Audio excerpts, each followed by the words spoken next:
Hello students, इस video में मैं आपको डिक्टेशन दे रहा हूं जो यूज़फुल है आपके 100 वर्ड्स पर मिनट के स्टेनोग्राफी एग्ज़ाम के लिए। इसमें आपके जो मिस्टेक्स हैं प्लीज़ उसको केयरफुली देखिए, और अगर आप स्पीड में नहीं पूरी तरह लिख रहे तो देखिए कि क्या आपने फ्रेजेस प्रॉपर प्रैक्टिस कर रखे हैं।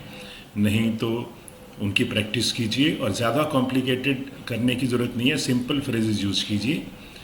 और उसके बाद मैं ये कहना चाहूँगा कि अगर आपने कोई स्पीड में ज़्यादा बड़ा जंप लिया है और फिर आप नहीं लिख पा रहे तो थोड़ा कम स्पीड पर लिखिए।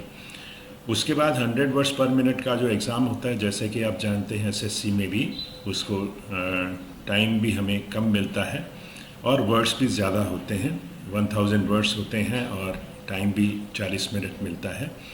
तो आपकी टाइपिंग स्पीड कितनी है थोड़ा उसको भी देखिए, और उसमें अगर इम्प्रूवमेंट करना है तो ज़रूर कीजिए। और जैसा मैं कहता रहता हूँ कि जो टाइम आपको यहाँ लग रहा है या जो मिस्टेक्स आपकी यहाँ रही हैं उससे थोड़ी ज़्यादा ही हो सकती हैं, कम नहीं हो सकती। इस चीज़ को आप माइंड में रखते हुए उस हिसाब से आप अपना हार्ड वर्क कीजिए।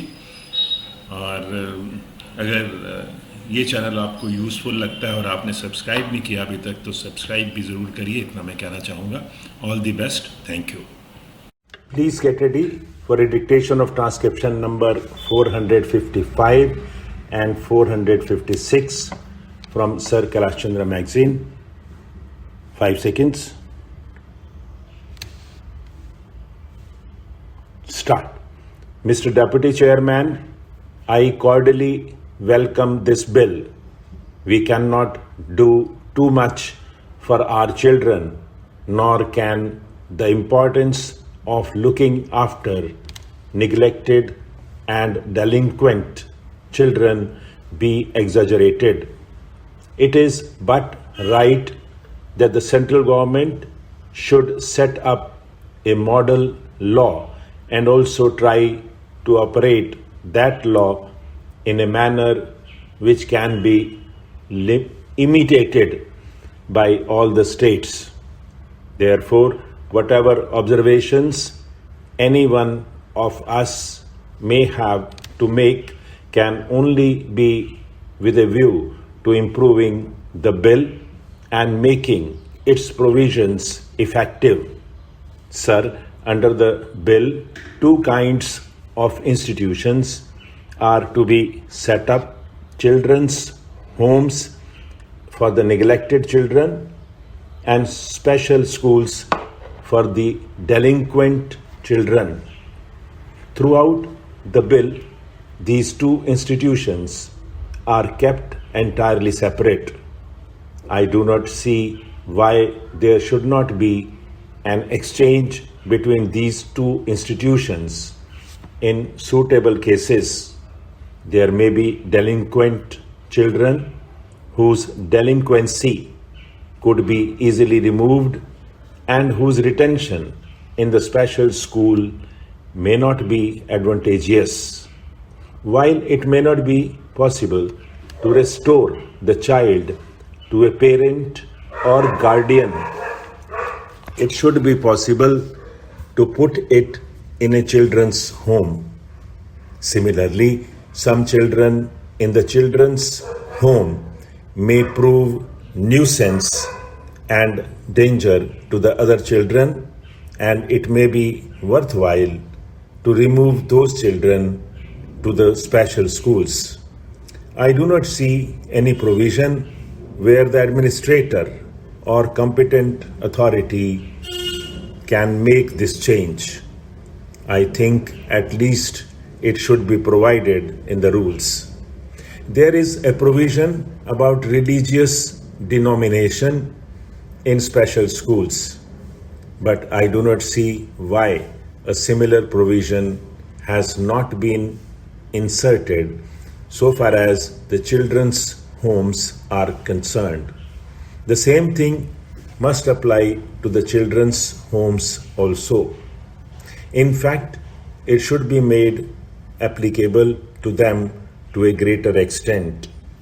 I believe that so far as the children's homes are concerned, it is not so wise for the state to have its own homes, but they should encourage charitable institutions like the Ramakrishna Mission to start homes under their assistance, because if the state directly undertakes this task, it must have a sufficient number of institutions and sufficient resources at its disposal to do the work thoroughly throughout the state. I do not know if any authority will get the financial resources to apply this bill immediately. Therefore, that territorial authority will have to do the work bit by bit.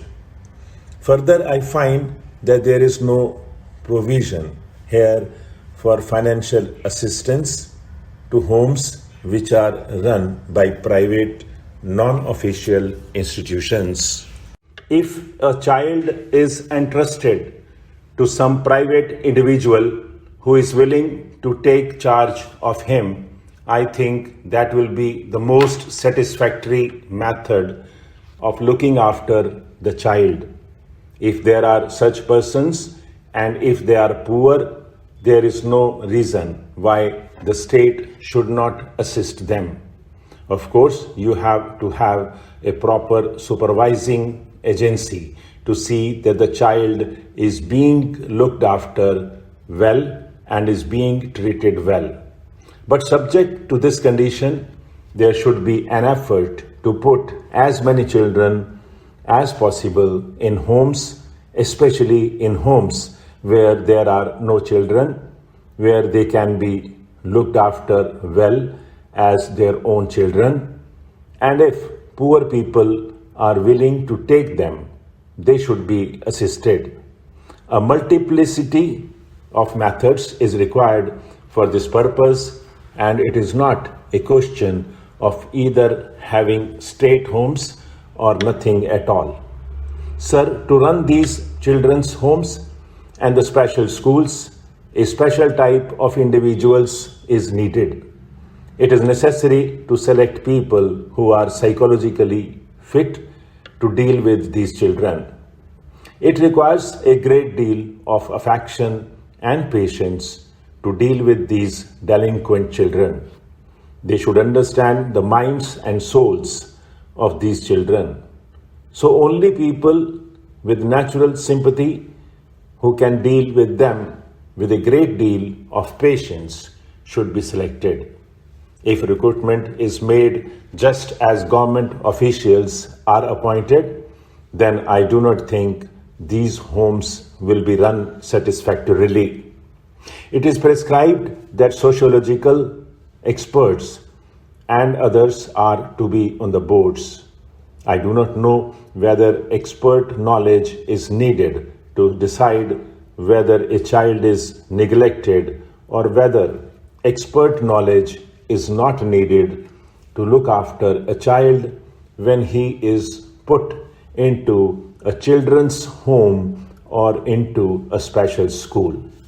Special arrangements must be made in this regard, and probably it may be worthwhile to have an all India institution where special officers can be trained to be sent to look after these children's homes in all the states as well as in the union territories.